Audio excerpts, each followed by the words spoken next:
Hi everyone, and welcome to today's webinar. Thank you so much for joining me. I'm Mike from grade.com here to help you pass the IELTS exam. In the last webinar on Tuesday, you saw me do a speaking exam, a full speaking exam. Go back and watch it if you haven't already. It's great to see, to prepare yourself for what actually happens on the exam day. The student who came in to help with this exam was Nayara. She did a very good job, but today we are going to analyze that speaking exam completely to see exactly what band score she would get from a real exam situation. So today, let's have a look. Let's cap it off first by, I'm going to share my screen with you so you can see what I'm looking at. Okay, so let's have a look here. So we're all talking about this mock speaking test today. And as I said, I'm going to analyze it very, very closely. And today I think you are going to learn a lot of things, okay, about the exam, a lot of tips, a lot of techniques, which will really help you to get the best band score possible on the day. Now, let's first recap a little bit here with the questions that Nayara had. So the topic of the speaking was an important event. Okay, part one was just general questions. As you can see here, are you a student or do you work now? General questions about her, what to call her. And we also talked about films, okay? This one down here, I talked a little bit about films with her and her daily routine. So just a few questions to get to know her. After this, we did the part two of the exam, which is the monologue, where I give her one little task card. She has to look at it and write notes for 1 minute and then speak about this for, it's about 1 to 2 minutes is what she has to speak for. So the question that she had was this one here, to describe an important event in her life. And she should have said when it happened, who she was with, and what happened, and explain why she felt it was important. So this was part number two. Okay. Then I asked her a little question, a follow-up question, if she still thinks about this event often. After this, it was part number three. Now, part number three is just some direct questions to her, but part number three questions, I'm looking for her to expand on her answers more, to really justify why she thinks what she thinks. Okay, we really want the student to speak for longer in part number three, which is why there are some general questions about important events, but globally, more in general. So what days are important in your country? Why is it important to have national celebrations? Things like this, where I can get her opinion and she can give examples and explanations to justify her opinion. Then after this, it is finished. So the exam, guys, only really goes for about 12, 15 minutes max. Like, it's a very short exam. While you are doing the exam, it might feel like it's long, but really, guys, it's not a long time to speak. It's not a very, very long time. It's all just practice. Okay, practice, brainstorming, and today I'm going to give you a lot of good ideas to be able to speak for longer. So now, very important before we get into this is knowing what the examiner looks for again. So they look for fluency and coherency. Okay, so basically, is this person speaking with hesitations? Are they pausing a lot like that? Are they able to speak, without really having to think too much and translate in their own language? And also, do they have good coherent devices, cohesive devices? What I mean are linking words like for this reason, relative clauses like which and who and that. So things to link two sentences together, guys. So it just sounds smoother. Lexical resource is the second column. This is just a fancy way to say vocabulary. So has she got good vocabulary? And especially, does she have idiomatic language? I've talked about this before, but just as a review, idiomatic language are things like phrasal verbs, get off, get on, these type of words. And they're also idioms, like little sayings we have. So a bird in the bush is worth two in the hand, or she's the bee's knees. These are little idioms which just make you seem like a much more natural English speaker. And if you want a band 9, if you really want that in the lexical resource, you need to use those types of phrases, okay? Grammatical range and accuracy is the third one, guys. So grammar, basically, does she use good grammar? Can she? Also, very important, a lot of people don't think about this, but when the examiner asks you a question, what tense is the question? This is so important. So if they ask you, have you ever played golf? Then you don't say, no, I don't ever play golf.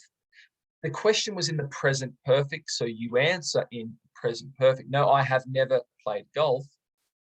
And if you want to expand and use different grammar, that's fantastic. But the first answer with the same tense as the examiner. And then you can say, but I have played mini golf, which is very similar, for example, okay? And the last one, pronunciation. Now, guys, a lot of people think that this means you have to sound like a native, yeah? No accent. It doesn't mean that. They don't expect you to have an English accent or an American accent. What the examiners are looking for is that they can understand you easily without saying, excuse me, sorry, what was that you said? You know, so basically your pronunciation is good enough so that English people can understand you without having to really concentrate to try and hear what words you were saying, okay? So these are the different areas we are going to look for today, and we are going to be analyzing with Nayara's exam. So let's have a look again. We're going to go back to Nayara's exam, where it was the other day. I will show you. Okay, it's just here. Sorry, guys.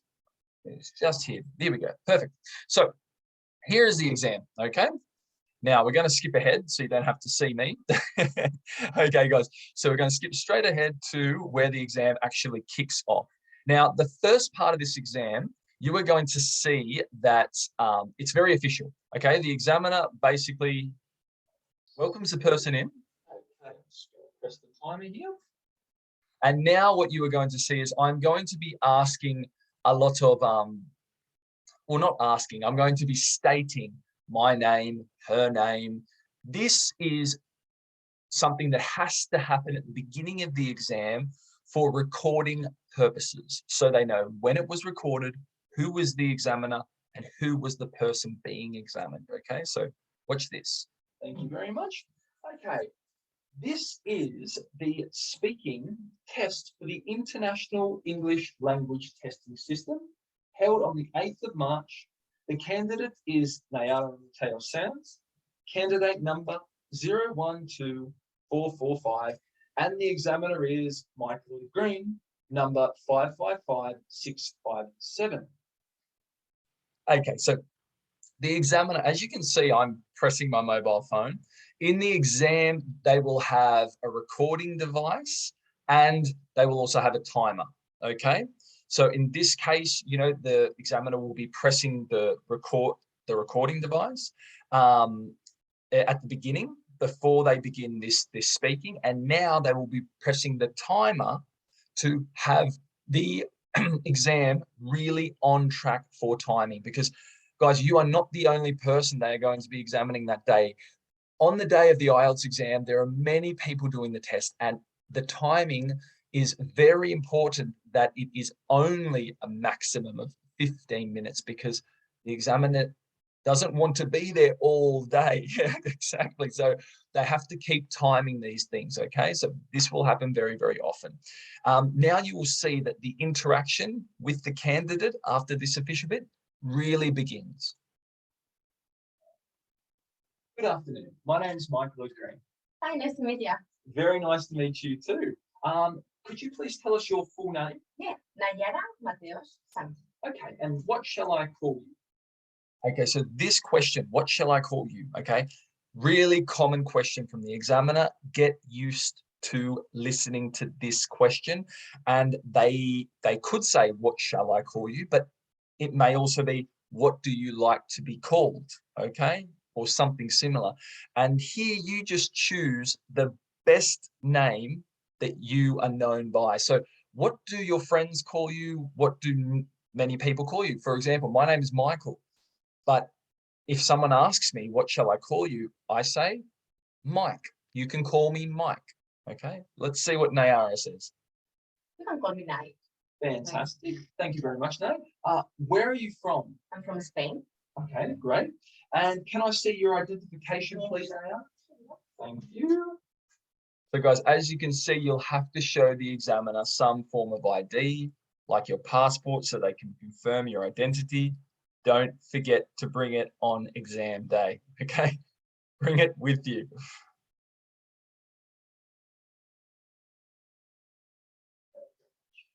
Okay, now, in this first part of the test, I'm going to ask you some questions about yourself, okay? So are you a student or do you work? I'm working. Okay, fantastic. Okay, guys, so Nay answers this question with, I'm working, which is okay. But the original question was, are you a student or do you work? Do you work? Okay.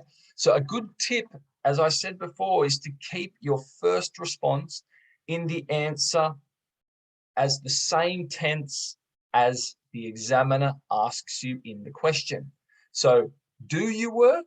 The answer, the best answer is yes, I work. Okay. Or I work.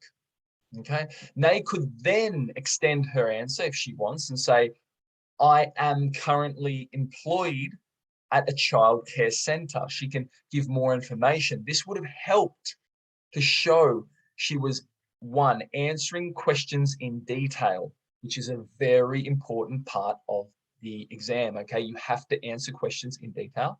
And also you have to use synonyms. So instead of saying, I work in a childcare centre, she can say, I am employed. Okay, I am employed in a childcare centre, which is great because you're not repeating the verb again. Okay, both of these are very key factors in the speaking exam. So remember, and we will see this more. Okay. What is your job? I'm an educator in a child. Okay, just watch Nay for a second, guys. Her body language is good. Okay, she makes good eye contact. She looks confident. She has a relaxed manner. She smiles a lot too, which makes a big difference. These are things that you should do in your exam too. Okay, confident, relaxed, smiling, good eye contact. Okay, makes a very, very big difference for how the examiner receives you and the interaction, the quality of the interaction you have together. Okay, so why did you choose this job? One, because I really love being around babies. And I had the chance to work for a childcare. And yeah, I'm working with them actually in the baby's room. So Okay, so Nay went straight into her answer, which is a natural thing to do in any normal conversation. I mean, it's not bad, but the IELTS speaking, guys, is not a normal conversation. Number one, let's make that very, very clear. We need to be looking for opportunities, any opportunities to increase our marks by doing the specific things mentioned on the scoring sheet at the beginning that I showed you earlier, okay? So let's analyze this question I asked a little bit more. I asked Nay, why did you choose your job? This is an opportunity for Nay to paraphrase, okay? Use synonyms to show lexical resource ability, range of vocabulary.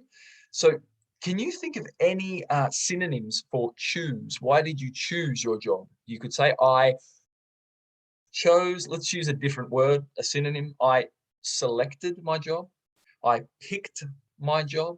I elected my job. Or I went for my job.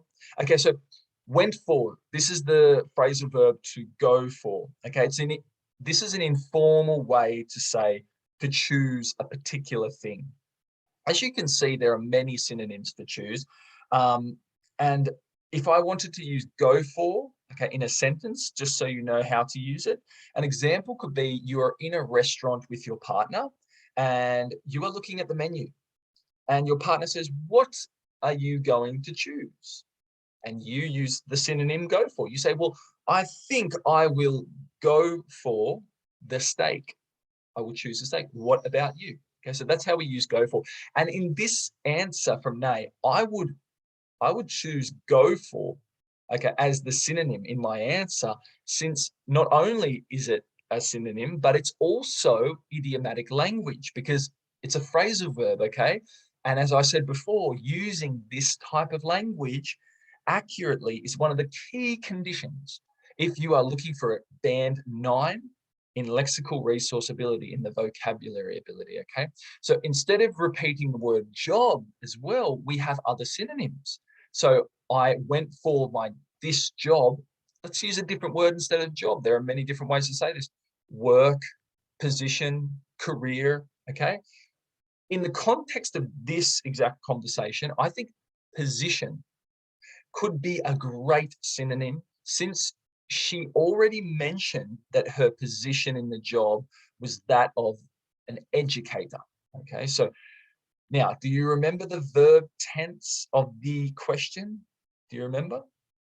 I asked Nay, why did you choose your job? So that's a past simple question. So Nay, her response could have been, I went for my position or for this position because, and explain why. I went for this position. Really good, guys. You're using idiomatic language, using synonyms, you're paraphrasing. Okay, all good opportunities to get more marks.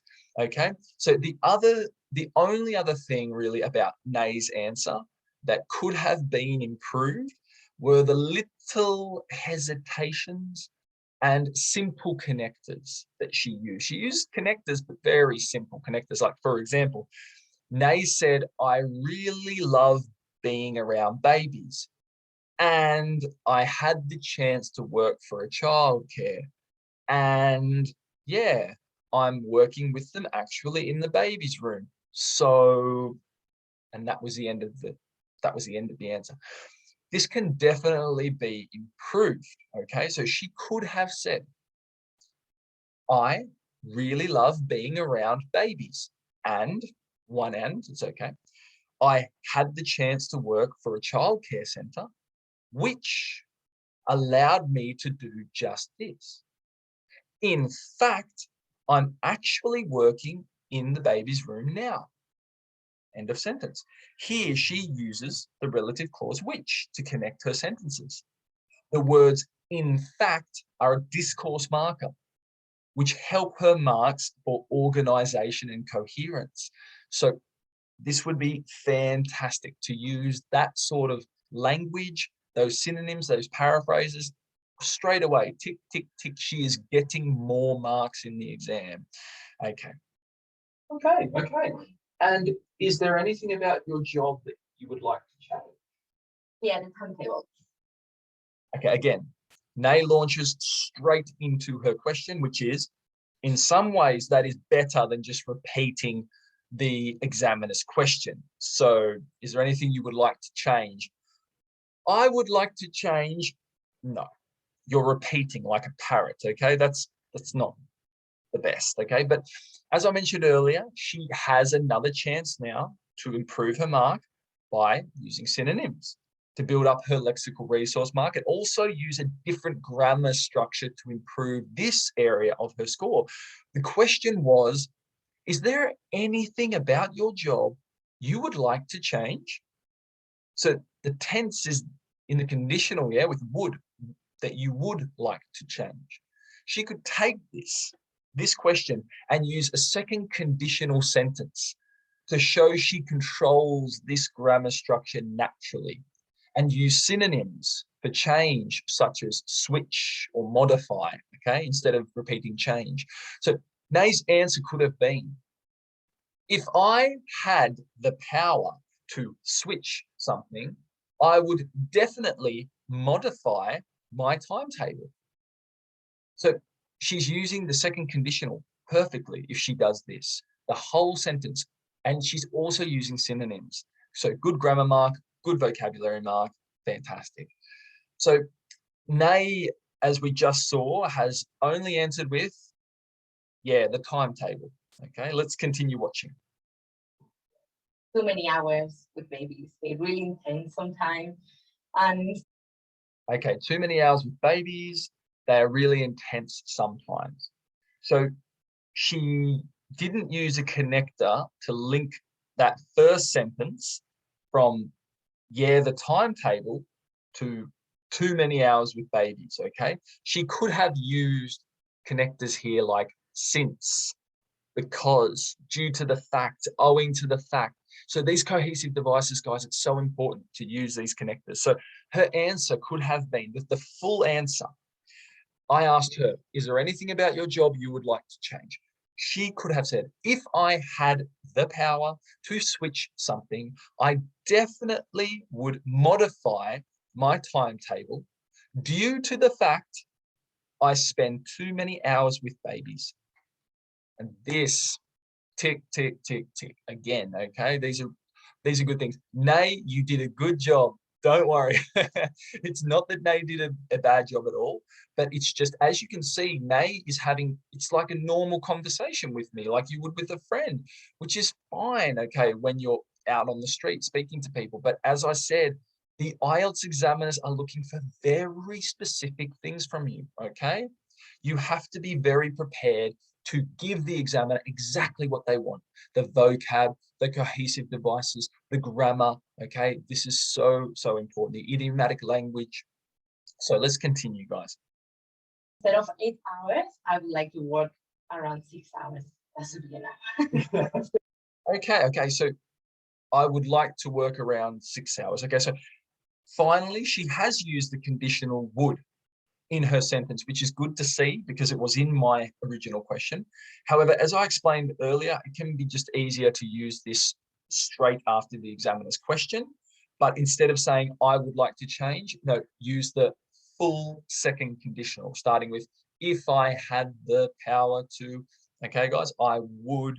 Okay, that would be really, really good for the grammar to show that you really control that second conditional tense.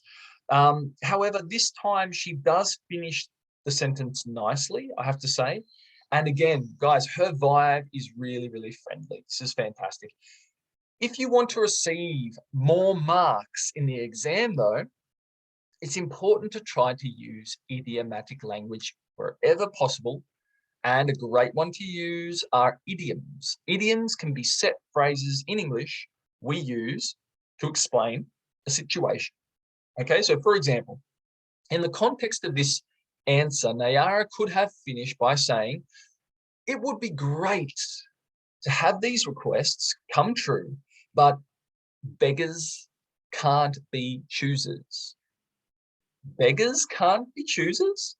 Well, this means that people who need something should be satisfied with what they get, even if it is not exactly what they wanted. So it's a very good idiom. Beggars can't be choosers. And if you use this, it's fantastic. Idiomatic language. You sound like a native. You sound like you control English. It's great. Okay, so look up the most popular idioms, okay, in English. Study them, put them on your wall, guys. Get used to them and use them in your speeches because it sounds amazing. And it's fun too. I love using idioms. So let's watch a little bit more. Next, I would like to ask you a few questions about films. Okay. Firstly, how often do you go to the cinema? Not as much as I would like, because I'm a mom, so I don't really have much free time. But we try to go every once a week. No, sorry, once a month. Okay, guys. So Nay uses the present simple to answer this question, which is great. Okay, it's good. Since the question from me was also in the present simple, okay? She could improve her mark here by paraphrasing. Okay, so she said we try to go to the cinema, and the question was, how often do you go to the cinema? Yeah.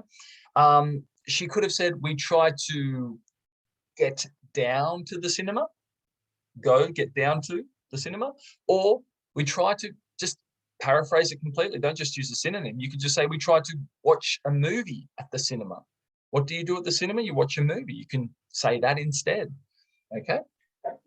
Okay. What types of films do you like best? I love thrillers and Okay, so it's really good to hear that instead of repeating like, she has used love. Great. Okay, good, good, good. However, she has used this verb earlier. So this is where it gets a bit complicated. Guys, you are not only tested on the vocab you are answering in this question, but also the vocab you're using throughout the exam. So if you keep using the same vocab in different questions, you will not receive higher marks. So the fact she used love earlier, okay, let's see if we can get some more synonyms for like. So this is a very important one. Like, you will use this a lot in the exam. So write these down, okay? We have like, love. You could also say, I am keen on doing something. I'm a big fan of, okay? I am mad about. That actually means you really like something, okay? I'm mad about something. Or you can even use an idiomatic expression, an idiom here, which is, I think thrillers or whatever the movie is, are the bee's knees. So we use the bee's knees to say that we think something is excellent, of very high quality. So, for example, the content on grade.com is the bee's knees. Excellent. Okay. So let's have a little look. Comedy? No, comedian, romantic comedy. Yeah. So unfortunately, Nay loses some points here for fluency and vocabulary, since she was unsure of the word, which was comedies. Okay, comedies. And why do you like thrillers? I guess it's something that never happened in my life, thank God. So I don't know, it keeps the suspense. I like to think what can happen, what cannot happen. I like to comment the movie with whoever I am in the cinema. Okay, I like, again, like. We remember, guys, like, love, keen on, big fan of, mad about, the bee's knees. Guys, I have more, okay? There's so many. So another one you could say is, I fancy something. It means you like it. I enjoy something, okay? Or I relish something. I relish means I really, really like it. Okay, I really enjoy it. Okay, now let's have a look. I don't know. I like to guess. I guess the ends of the movies and the. Okay, a grammar point to note from Nay's answer here is she said, I like to think what can happen. The correct way to say this, do you know? I like to think about what can happen. You think about something, okay? And what type of films don't you like? Terror. Okay, terror movies, boom.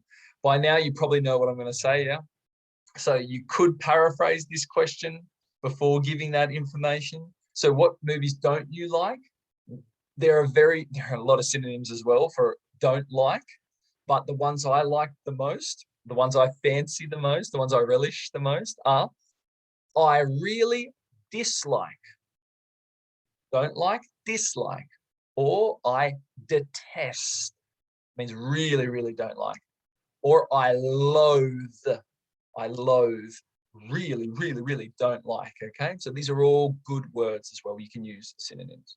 I don't know, I used to like them a lot, but I saw one movie which I don't remember the name right now, and that was like the end of terror movies for me, because I had so many nightmares that yeah, I can't watch them anymore. It gives me anxiety, so no more. And they expanded her answer here, which is great. You said it's a more detailed response. This is the first real detailed response we've gotten. And they give depth to what you're saying, and it's important for your mark for the final band score, okay? Again, though, she could have used an idiom to improve her marks.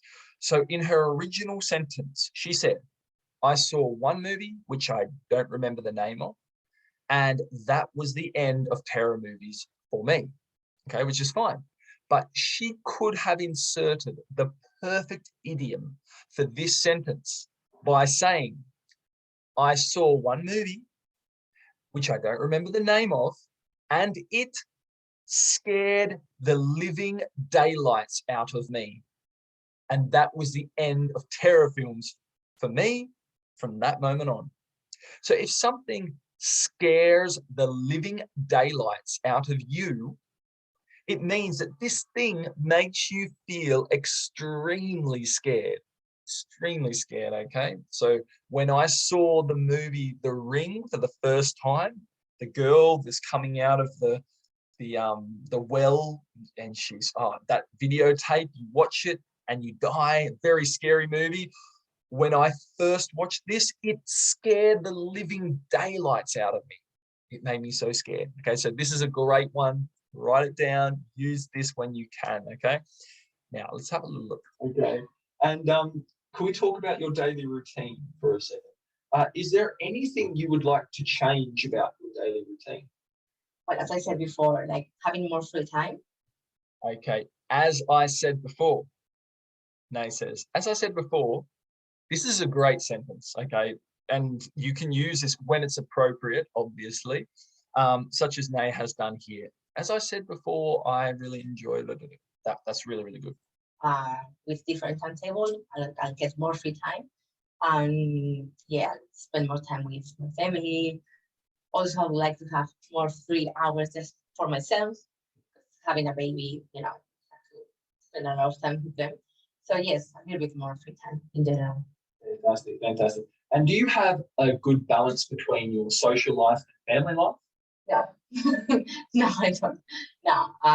Now I spend more time with my family. Also, I don't mind because I really love to be with my daughter and my partner. But yeah, sometimes I'm missing having nights out and loosen up a little bit. Okay, thank you. That's part one. Now, part number two, we're going to start now. I'm going to give you a topic, and I would like you to talk about this topic for 1 to 2 minutes. Before you talk, you will have 1 minute to think about what you were going to say, and you can make notes if you wish. You understand? Yep. Fantastic. Okay, well, here is some paper and a pen, okay? And here is your topic. I would like you to describe an important event in your life.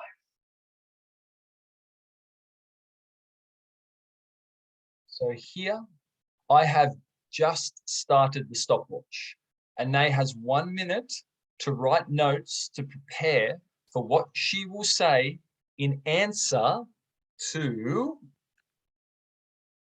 this question right here. Okay, guys? Describe an important event in your life. So right now, Nay is writing some notes, writing key notes for this so that she can cover every single point.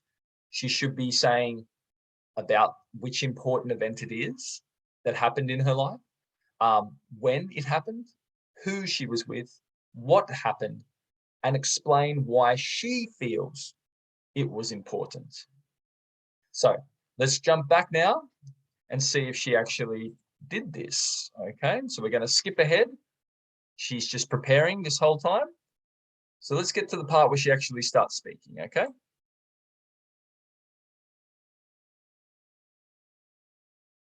All right.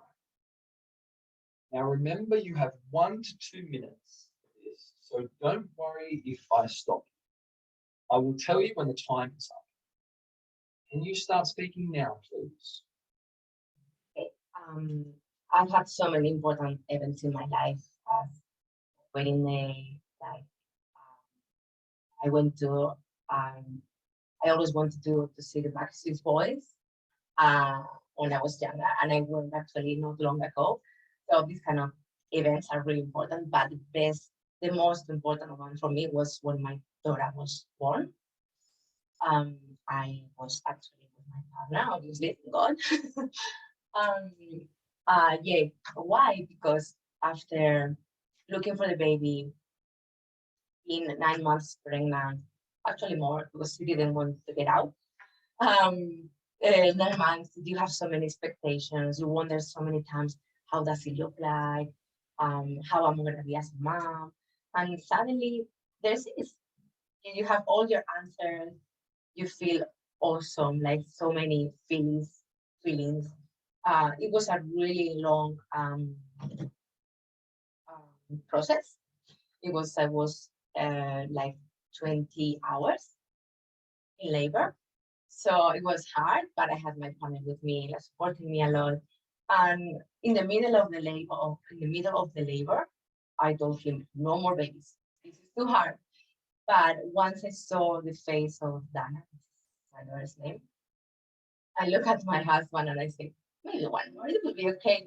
It'll be great to go through this again. It's such a wonderful experience that after 1 minute with my daughter in my arms, I completely forgot about the pain, the hours, the pregnancy, everything.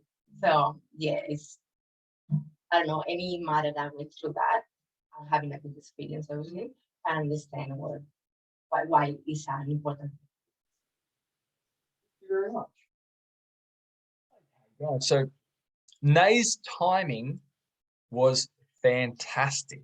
She finished right on 2 minutes on the limit. She finished there. So that was great. And she gave a detailed answer here. Nay also uses the present perfect very well at the start of her answer to say, I have had so many important events in my life. Okay, that's really great.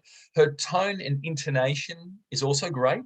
And she tells the story with emotion, which is super important. All these things are really positive for her final mark. One word that Nay really needs to find a synonym for, or synonyms, is the word actually. She uses this a lot throughout her speaking. So some synonyms, excuse me guys, some synonyms for actually can include believe it or not, in fact, as it happens, as a matter of fact. All of these are good words to use instead of repeating actually. An example in Nay's speech could have been, instead of saying, I was actually with my partner, Nay could have said, I was with my partner, as a matter of fact. Okay. Nayara almost answered all the questions, but the answer to one question is still unclear. So look at this, guys. 1, 2, 3, 4. Which question did we not really find all the information for, or hear all the information for? Yeah, when it happened. This one here, when it happened, okay? Be super specific here. So there is no room for the examiner to say that you didn't provide a detailed answer.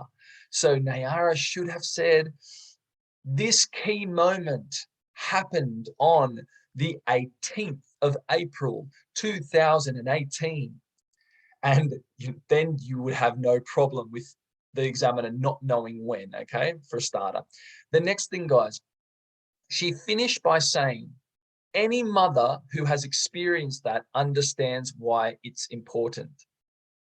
This sentence, coupled with the highlights of her story and emotion she felt, more or less answers the last point, okay? So the last point being, explain why you feel it was important. Yeah, more or less, we understand why it was important. However, to fully ensure that you have answered the question, it is highly recommended that you finish strongly with your own point of view. Not talking about other mothers, no, you, okay, personally, by saying something like, my daughter brings me so much joy, and she is the best thing that has ever happened to me.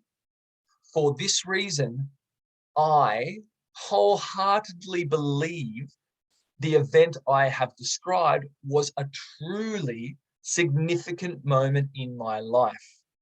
Okay, so instead of using important event, significant moment, but we're also saying, I truly feel why I feel it was important, okay? So this is a really, really important thing to finish strongly as well. Okay, guys? So Do you still think about this event often? From time to time. I mean, Great word there, guys. Write that one down. From time to time, a great idiom, which means occasionally. And Nayara has used it supernaturally here. This is fantastic for the fluency. Okay, so yeah, from time to time, occasionally. Okay, another way is every now and then. From time to time, every now and then. They're really good words to say for occasionally. Okay. it's not something that is in my mind all the time. But I have these moments in my day, like I look at my daughter and she's now 4 years old, and it's like, oh my god, what is my baby? And yeah, I go through the moment again. Yeah. Very good. Well, could I please have your topic card, your paper, and your pen, please? Okay. Thank you very much. Now, we've been talking about an important event in your life, and now I would like to ask you some questions related to this. Okay, so you are about to see part 3 of the exam. So let's have another look at the questions for part 3. Okay, so what days are important in your country? Why is it important to have national celebrations? Do you think any new national celebrations will come into being in the future? Okay, so these types of questions. Now, as you can see, we are still on the topic of important events, but it's more general and global here. The questions are designed to get a student's opinion and really develop an argument.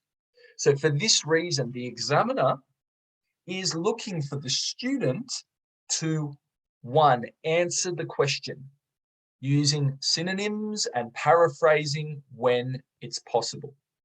Number 2, define the reason, okay, behind your specific view. What's the reason you think this? Number 3, give an example to support your point, okay? And number 4, conclude with a sentence by connecting your ideas and examples to the matter of the question. Okay, so it's really just developing a little bit of an argument with a beginning, a middle, and an end. Okay, let's see if Nayara can do this as she starts part 3. So, what days are important in your country?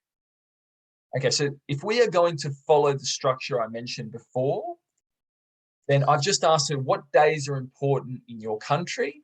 Then the answer could be, okay, remember we were talking about before, guys, answer the question.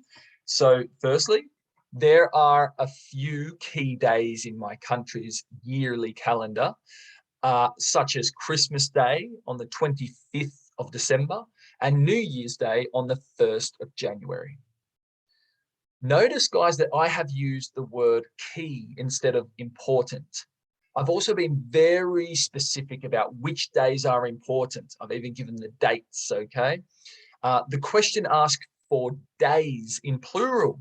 So I can't just give 1, but 2 is enough. 2 is okay, that's enough, that's plural. Okay.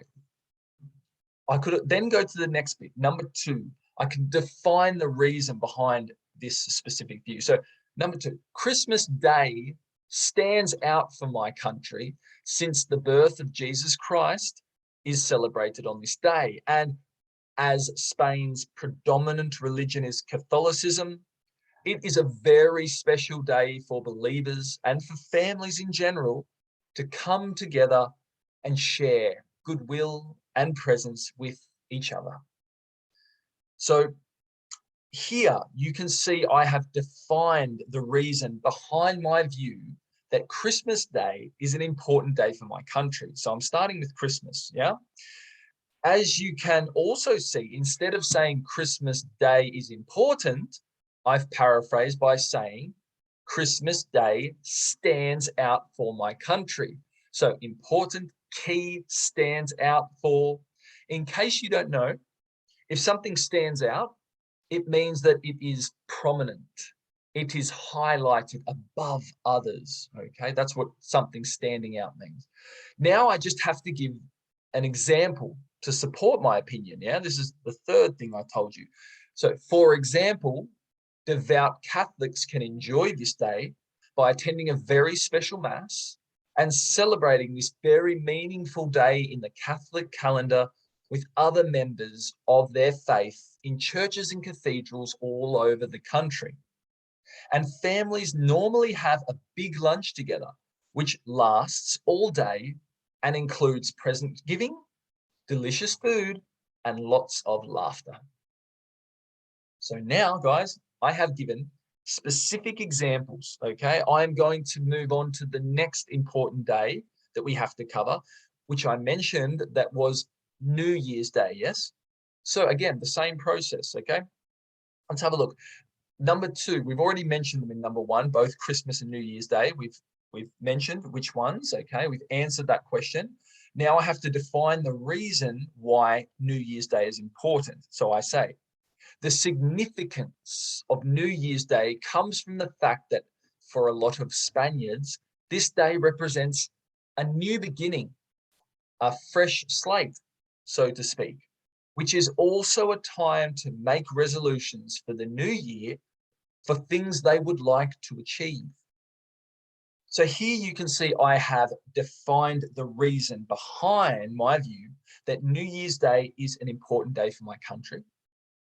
As you can also see, instead of saying New Year's Day is important, I have paraphrased by saying the significance of New Year's Day. So we have important, key, stands out, the significance, okay? Now, I just need to give an example to support my point. For instance, it's common for families to come together and have a big dinner, usually at the grandparents' house.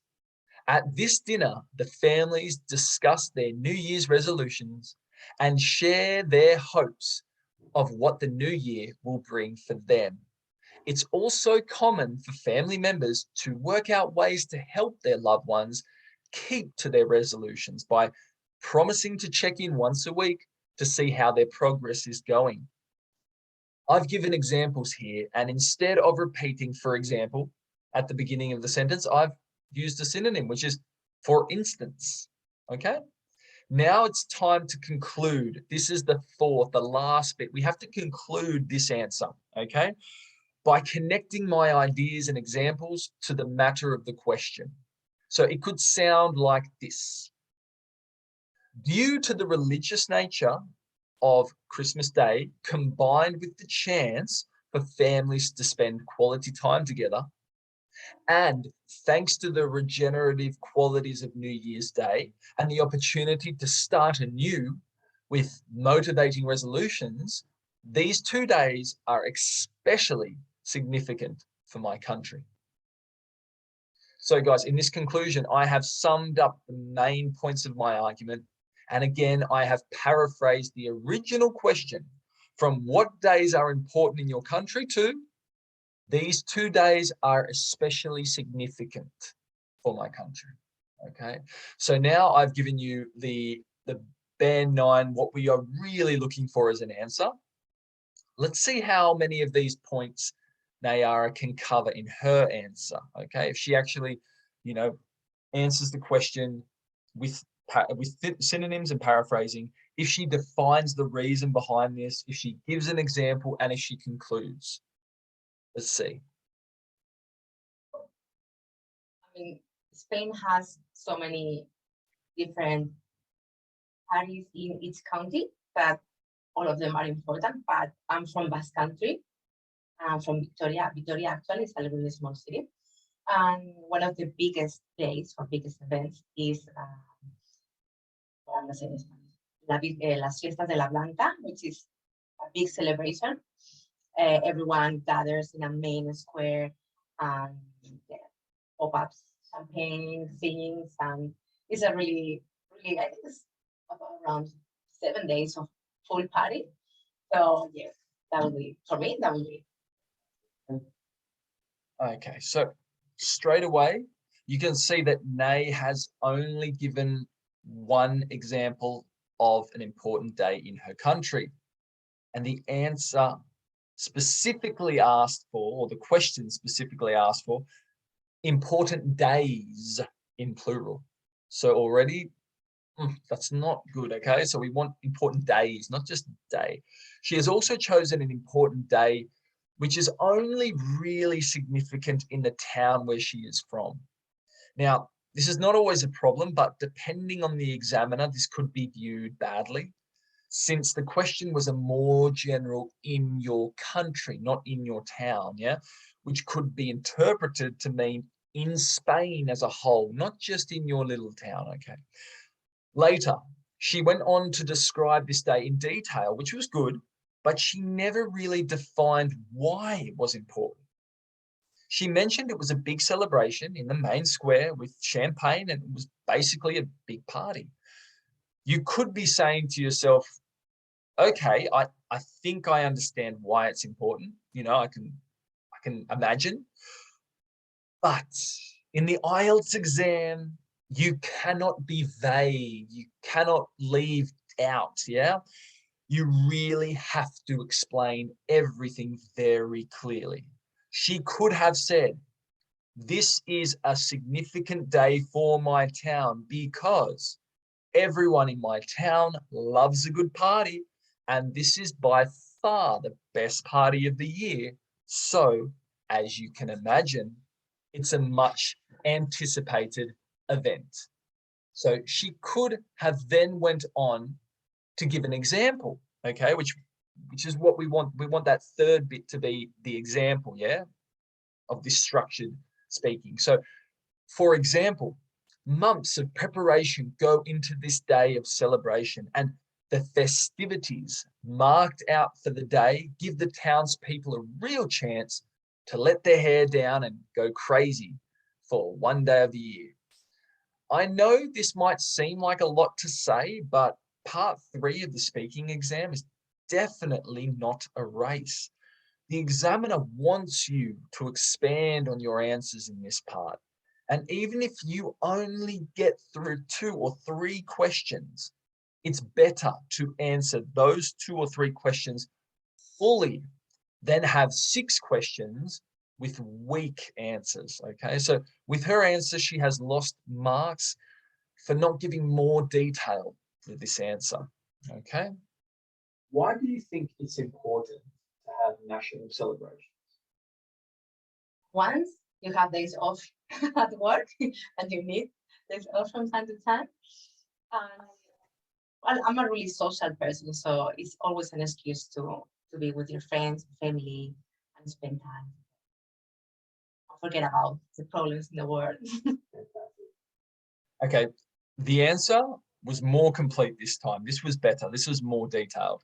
Do you think any new national celebrations will come into being in the future? No, not really. Okay. Okay, guys. So here she has gone blank, yeah, and said, not really. You know, any new national celebrations in the future? Not really. Okay, it's important to note here that even if you can't think of any or any answers, you can still extend your answer and do the same process for reasons you think this will not happen. You know, if it's a not really answer, or if it's a no answer, okay? So for instance, the question I asked Nay was, do you think any new national celebrations will come into being in the future? And Nayara responded with, not that I can think of, not really. Okay, you can start with that. That's okay to start with that. But she could have extended this answer by saying, we haven't had much to celebrate in recent years, unfortunately. What with COVID being on the verge of World War III at the moment, and with the economic and employment problems my country has faced. Due to these unfortunate circumstances, I don't see my country adopting any fresh celebrations in the near future, although I hope I am wrong and something worth rejoicing is added to the national calendar in my lifetime. So here you can see, you can extend that answer even if it's a no answer, it's a not really answer. let's go on a little bit further. Are there any celebrations from other countries that you celebrate in your Well, in Spain, I'm talking about Spain because I don't really know much about. In Spain now, I think it's getting more famous Halloween party. So people is costumes on, and I don't think they do trick or treat. But yeah, people go out. It's always an excuse to go party in Spain. So yeah, Halloween. Again, this is a pretty natural answer in a normal conversation, yeah? It's a pretty natural answer. But at the risk of repeating myself, guys, it is really important to expand on your answers in the IELTS exam. The question was, are there any celebrations from other countries that you celebrate in your country? And Nay's answer was, in Spain now, Halloween is getting more famous. People put costumes on. I don't think they do trick or treat, but people go out and it's always an excuse to go party in Spain. So yeah, Halloween. Now, Nay has some good ideas here, but her sentences lack cohesion. Do you see? So she should be thinking of the structure of answering and linking together the different parts using cohesive devices such as linking words. So remember the structure I'm looking for, or that the examiner is looking for in your answers for part 3 are a direct answer, the reason, the example, and conclude. So you can remember, if this is difficult to remember, I have a nice acronym, which is Dr. EC, Dr. EC, so DREC. And this is direct answer, D, R, doctor, reason, direct, reason, example, conclude, EC, example, conclude.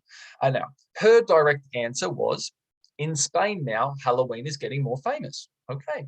She then went on to explain what happens at Halloween, but she could have linked this to the first statement and changed the format so it became a reason why Halloween is celebrated in Spain. Okay.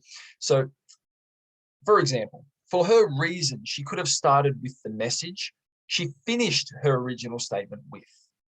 It could have been, in Spain now, Halloween is getting more famous, as any excuse for a party is a good one for a Spaniard, with this celebration being as good a reason as any to get festive. She could then have done the third DRE example, and she could have said, if you combine that with the fact it gives us the chance to dress up in costumes, eat candy, and watch scary movies, which are all things the majority of my compatriots enjoy, then it becomes clearer why this celebration is gaining in popularity. Okay? So she could then have concluded the last thing, yeah? DREC, conclude, by saying, all in all, taking into account my country's love of a good party and the enjoyable traditions associated with this day, I think it becomes pretty obvious why a celebration which has been traditionally associated with America is now a fixture in the Spanish year. So this is a fully complete question for question 3. You have given a direct answer, D, R. You've given the reason why, yeah, good parties in Spain. You don't need much of an excuse. Any party's a good party, yeah?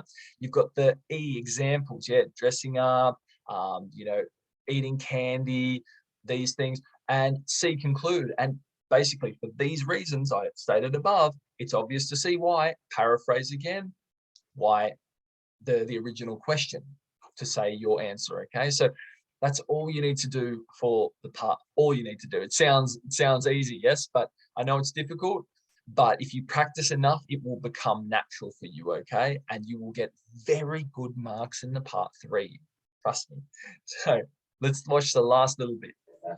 And what are the benefits of having events that many people around the world are celebrating on the same day? don't know. Could be in a way we are connected in the same way, the same day, the same reason. We are all doing the same. The word stops and celebrate something. We think of a good example of a day like that where everybody celebrates together. New Year's Eve, for example. Yeah. Although, depends on where you live. It's not exactly at the same time, but yeah, New Year's Eve. And do you like New Year's Eve celebrations? It's not my favorite celebration, but yeah, I like it. Yeah. I like to spend it with family. As you can see, I've asked Nay a few follow-up questions because she didn't extend enough on her original answer. Yeah. When I asked her if she liked New Year's Eve, she also used the word like in her answer. So remember, guys, to stay away from this, please. There are so many synonyms for like. As I've mentioned before, I will repeat them now. Please write these down on a piece of paper, put them on the wall, study them, use them in your writings and in your speakings. I like, I am keen on, I am a big fan of, I am mad about, I think something is the bee's knees, I fancy, I enjoy, and I relish. Write those down, studies those. They are going to help you so much because you will definitely be asked a question where you will need to use like or synonyms for like. Okay. Thank you. That is the end of the speaking test for the IELTS. So that's the end of the speaking test for the IELTS, as I just said. So guys, let's have a look. Let's go to the moment of truth right now, which is, let's see how she went. This is the big moment. Okay, maybe you already think you know the band score Nay got. So let's see if you're correct as well. So basically, again, we're looking at fluency and coherence, lexical resource, grammatical range and accuracy, and pronunciation. And we're going to go through each section because in each section, you get a band mark out of 9. Then the examiners add all of those band marks together, divide it by 4, and that is your final band mark. So let's have a look and see how Nay went. So fluency and coherence here, guys. Band 9 states that she speaks fluently with only rare repetition or self-correction. Any hesitation is content-related rather than defined words of grammar. She speaks coherently with fully appropriate, cohesive features and develops topics fully and appropriately. So already, guys, we can see some problems, yes? She didn't develop the topics fully. Yeah, she lacked detail in a lot of those answers. She didn't use a lot of cohesive devices, which I was looking for, remember, like and, as a matter of fact, and, you could say in fact, which, these type of linking, sentences we can make a lot better, in this speaking that we just watched. So 9, no, okay. So let's have a look down there. Speaks fluently with only occasional repetition or self-correction, band 8. Develops topics coherently and appropriately, kind of. Number 7, speaks at length, not really speaking at length either. And she didn't really use a range of connectives and discourse markers, okay? So 6 is willing to speak at length. Okay, this sounds more like it because she did speak at length. She didn't have problems speaking at length when she wanted to, though she may lose coherence at times due to occasional repetition, yes, self-correction or hesitation. More than anything, repetition, I think, and uses a range of connectives and discourse markers, but not always appropriately. I think this would be her mark, guys, 6, okay, for this, which is what I am giving her, okay, a band 6 for fluency and coherency. So if she wants to get better in this, if you want to do better in this section, then guys, you have to use those linking words, you have to connect the sentences better, and you have to fully develop your answers, which just means give more details, give the things that I was asking for, okay? Lexical resource. So A lexical resource, a band 9, uses vocabulary with full flexibility and precision in all topics and uses idiomatic language naturally and accurately. So I think from time to time was the only idiom I heard. If she had used the other idioms I suggested, this could be a higher mark, absolutely. In band 8, okay, let's have a look, uses less common and idiomatic vocabulary skillfully and uses paraphrase effectively as required. So another problem here, paraphrasing didn't happen, did it really, guys? There wasn't much of that. A little bit maybe, but not a lot. And the idiomatic vocabulary, again, is letting us down for a band 8. So we can't give her a band 8. Let's go down 7, uses paraphrase effectively as well. Not always, yeah, not always. So probably not that. Band 6 has a wide enough vocabulary to discuss topics at length and make meaning clear in spite of purposes. I think so. I understood what she was saying. As I said, it was like a normal conversation. You would understand her. And generally paraphrases successfully, yeah, but she didn't do it enough, okay? So generally, yeah, maybe. So I think, again, band 6 for lexical resources is a decent mark, okay? So band 6 is what I'm giving her for the lexical resource. If she wants more, again, guys, paraphrasing and idioms, idiomatic languages, and phrasal verbs, okay? These are important if she wants to get a higher mark. Grammatical range and accuracy. Now, this is one of her better ones, even though there were times where she didn't answer directly with the tense that I was asking her. Her control of grammar was quite good. Let's have a look at this. So band number 9 uses a full range of structures naturally and appropriately, produces consistently accurate structures apart from slips. Okay, so band 9, she would basically have had to give me all of the answers directly with the same tense that I use in my question, and then also expand using different tenses. So band 9, no. Band 8 uses a wide range of structures flexibly. There wasn't a wide range, I wouldn't say either. Band 7 uses a range, okay, a range, yes, of complex structures with some flexibility, yes. Frequently produces error-free sentences, though some grammatical mistakes persist. I think this is more appropriate for how she spoke today.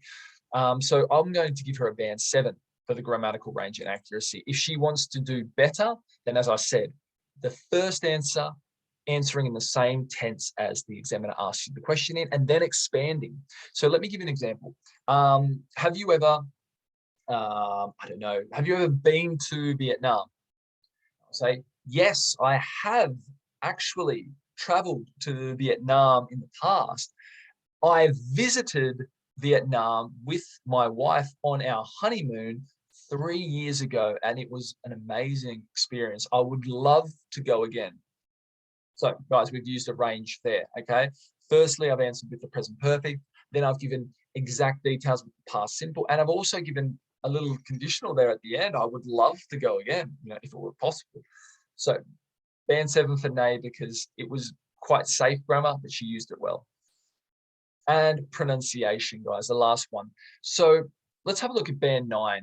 Pronunciation, her pronunciation is good. It was easy to understand her. She didn't have like a thick accent, which stopped me understanding anything. But let's see. Band 9 uses a full range of pronunciation features with precision and subtlety, sustains flexible use of features throughout, and is effortless to understand. So effortless to understand means that like there was no times where I had to sort of strain my ear, but there were just a few moments when I did have to strain my ear a little bit to try and understand what she was saying. It wasn't flawless. So band 9 is like completely, perfect, basically. 8 uses a wide range of pronunciation features, sustains flexible use of features with only occasional lapses.